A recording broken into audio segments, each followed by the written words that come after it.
Hi, and welcome to Six Figure Signature Offers, the podcast for women in business who want to create brands that become the hot tamale of their industry and sold out scalable offers that bring home the bacon without burning them out. I'm your host, online business strategist, Robin Birkin. I've gone from managing 8-figure marketing budgets and big teams to creating 2 multi-6-figure businesses in part-time hours by design.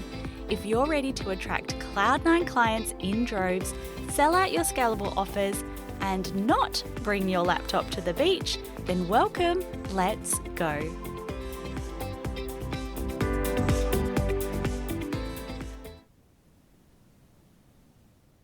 Hi, and welcome to the podcast. I am so excited that you're here. I'm actually so excited generally because the girls have just gone back to school today in what felt like the longest school holidays ever. So my girls are at private school, which means they pretty much finish up school at the very beginning, like the first week of December, and they are on break until February. So they've just gone back to school today, and I actually feel like I can breathe. I actually feel like I'm going to have the chance to get things done.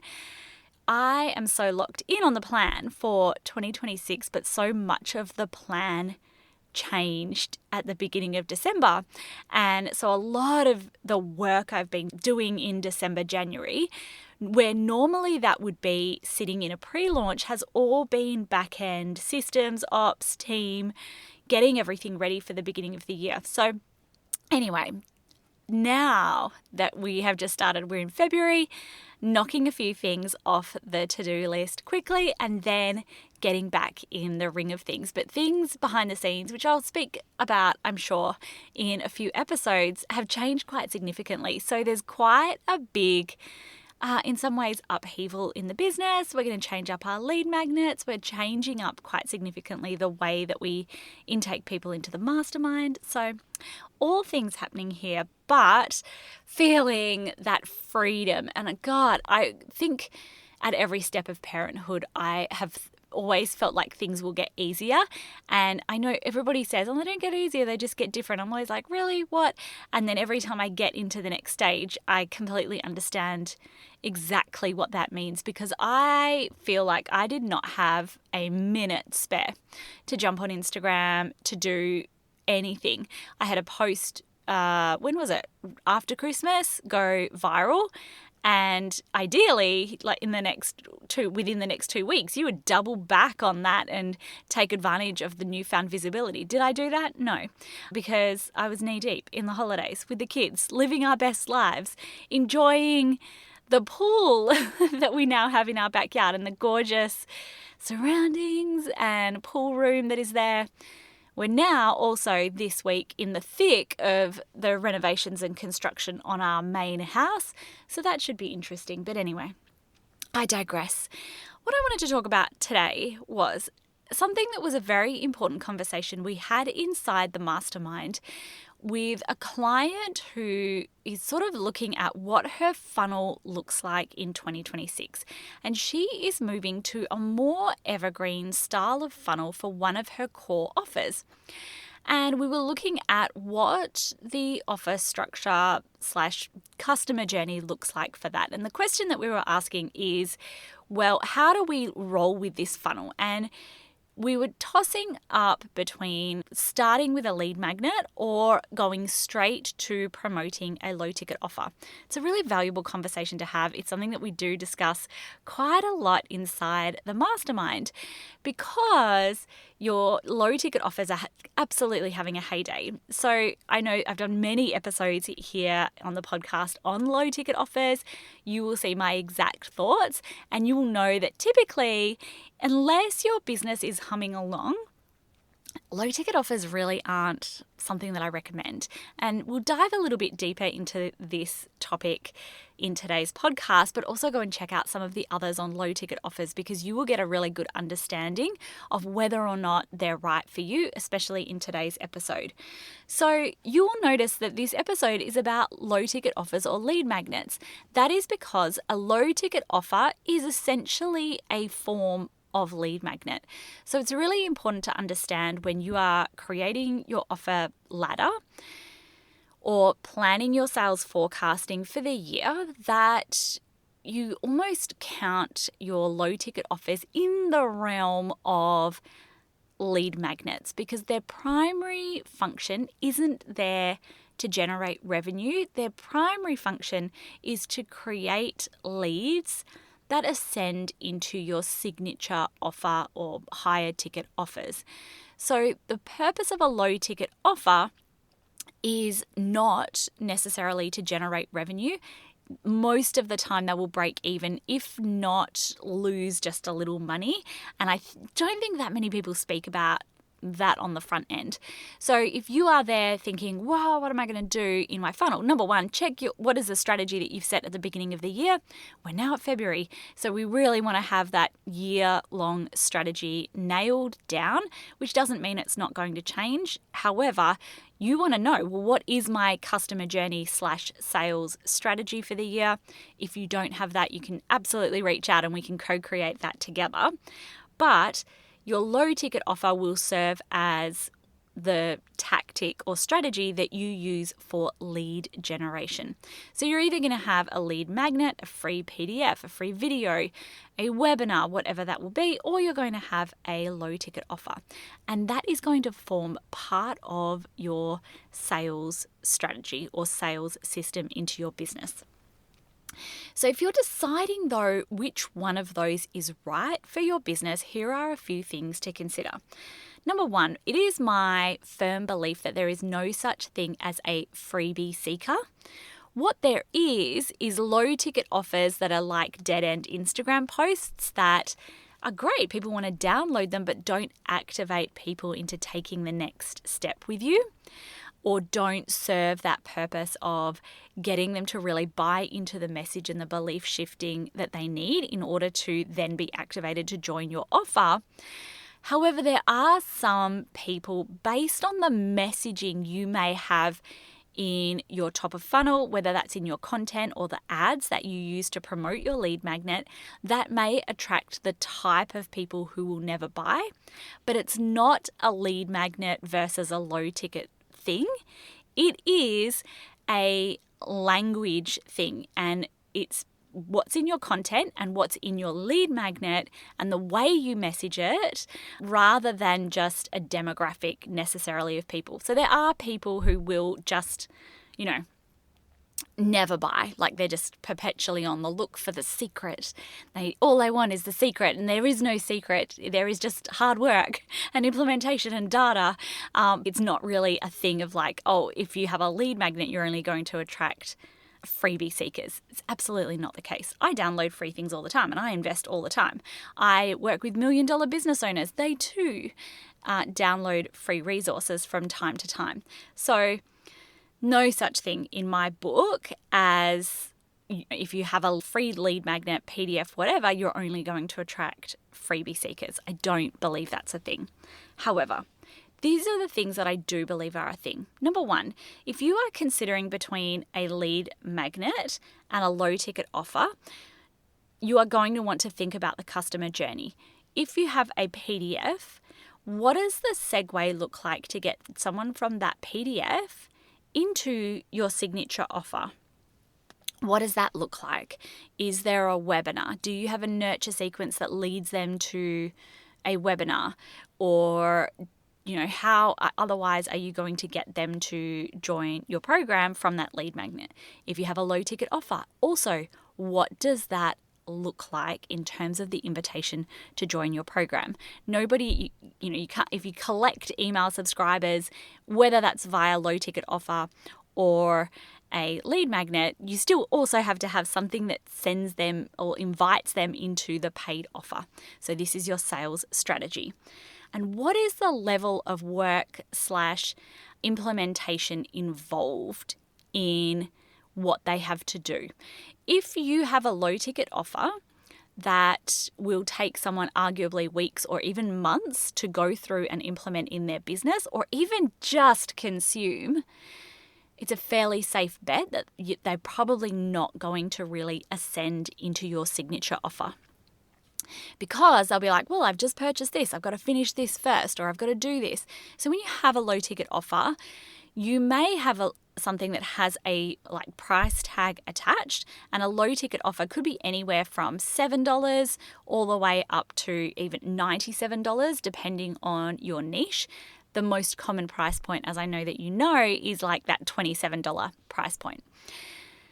Neil Patel put out a really interesting graphic on this a couple of months ago. I highly recommend you have a look at it. It was about purchase intent at different price levels. It was really interesting. And you'll be able to see a few little nuances, but you'll see definitely a big drop off between $27 and $97. But I think it was $47 possibly had a higher direct purchase intent than $37. Anyway, interesting diagram to check out. I recommend that you do. If you have something like a lead magnet that you want to share with someone, doesn't really have any kind of action that they need to do, or maybe it's something that they can casually look over, it's a really simple framework, you may put that as a lead magnet. But if they have to actually do something, fill out like an in-depth worksheet, and part of getting the result from that is that they do the worksheet, that's where you may wish to say, okay, well, hang on, the level of implementation / the belief shift that comes from that comes from doing the worksheet. So therefore, perhaps that is something that you say, okay, well, maybe this is better as a low ticket offer. The next one, though, is where you may say, oh, hang on a second. And that is your willingness / speed of being able to make edits and tweaks to your messaging, to your landing pages, to your ads. Low ticket offers have a bit of a framework for how much you're going to spend on ads. So you should be spending a minimum of the price of what you charge for a low ticket offer per day in your Facebook ads. So if you have a low ticket offer that's $47, the minimum you should be spending per day, the minimum, so start with this as the minimum, is $50 per day. If your nervous system is not yet there with spending and potentially like being okay with losing that amount of money on Facebook ads, don't do it then, right? Because that's the minimum amount that you should be spending, like bare minimum. And so if you are spending $50 per day on your ads, maybe you're spending $100 or $200 or $300 per day, but you are not getting any sales from that offer, you're just going to be throwing money down the toilet. So there is a case for, number one, allowing Facebook ads to do their thing and getting enough data through the door before making changes. So ideally, you want maybe 200 views on the sales page through ads before you discern whether or not something is or isn't working. If you have 5 views on a sales page, you can be like, I don't know. There's obviously metrics you can use within the ads as well to see what that's looking like. But if you are not comfortable spending a certain amount to get a certain amount of data, and it just spends endlessly money without any sales, number one, that sometimes that can trash your nervous system. But number two, if you are like me, maybe you're on school holidays with the kids and you just don't have the time to be able to get to the computer and make those changes every couple of days to whatever the data is indicating, the sales page, your ads, and you don't want to be, like your nervous system doesn't like just, having that money go through, you absolutely should not then have low ticket offers. There is an ads manager that I follow that I will never forget this, who said the average number of iterations his clients will make as part of their Facebook ads management to their low ticket offers, whether that's the ads, the actual offer, the title of their offer, the framework of like how many, like what the price point of the offer is, or the messaging, whatever it is 50.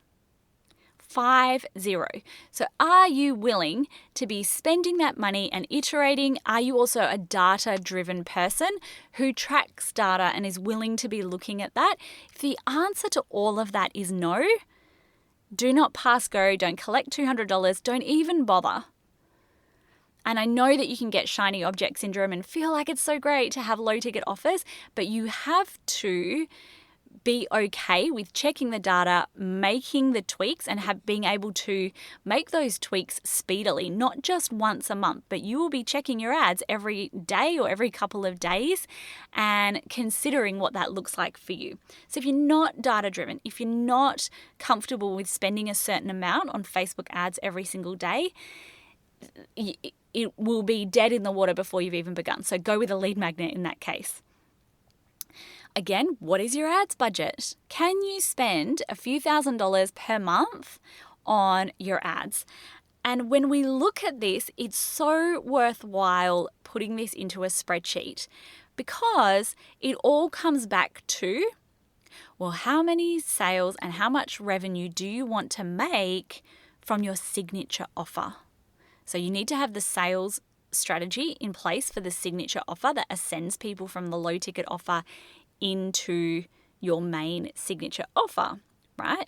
So you need to have that in place, and then you reverse engineer your daily spend and your numbers backwards from that. Well, what is my ideal conversion rate from the low ticket offer into the signature offer look like? Let's say it's 10% is what you're aiming for. Right, well, if I want to make, maths. If I want to make 10 sales of my signature offer, that means that per month I need 100 sales of my low ticket offer. So if I want to make 100 sales of my low ticket offer, then I can see, well, how much based on an average spend on Facebook ads, or how much do I then need to spend on Facebook ads in order to get that to work? And if you don't have a massive audience, unless you have, a couple of 100,000 on Instagram or wherever it is, it's not a question of if you need ads, you do. If you want to make the desired number of sales into your signature offer, it's not a question mark, you do. And then the question will be like, oh yeah, but the sales from the low ticket offer will offset my Facebook ads cost. Maybe, but are you prepared to have 50 iterations before that happens? And maybe create a new low ticket offer. And then if your low ticket offer then ends up running out of steam after 3 months, are you then prepared to create another entire low ticket offer? Questions, right? So look at your ads budget. This is the amount that I am willing to spend, and this is where my nervous system sits with Facebook ads, and it is all based on how many of your signature offer you want to sell. Then the next thing to consider is the sales page. So a low ticket offer requires a sales page. You may also choose to have a bump offer. So that is at the checkout. It's like, would you like fries with that? There's just a tick box and they go, yes, add that on as well. And then we have typically what is called an OTO, a one-time offer.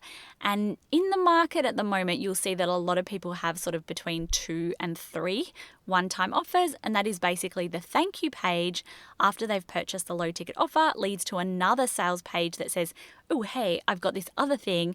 Would you also like this at a big discount? And then they'll either click yes and then add that, or they'll click no thank you, and then it'll go to the next page, which is another sales page, and then they'll click through.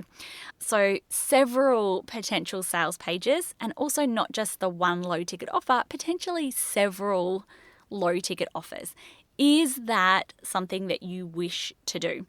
If again, the answer is no, then maybe you would be better off just creating a lead magnet.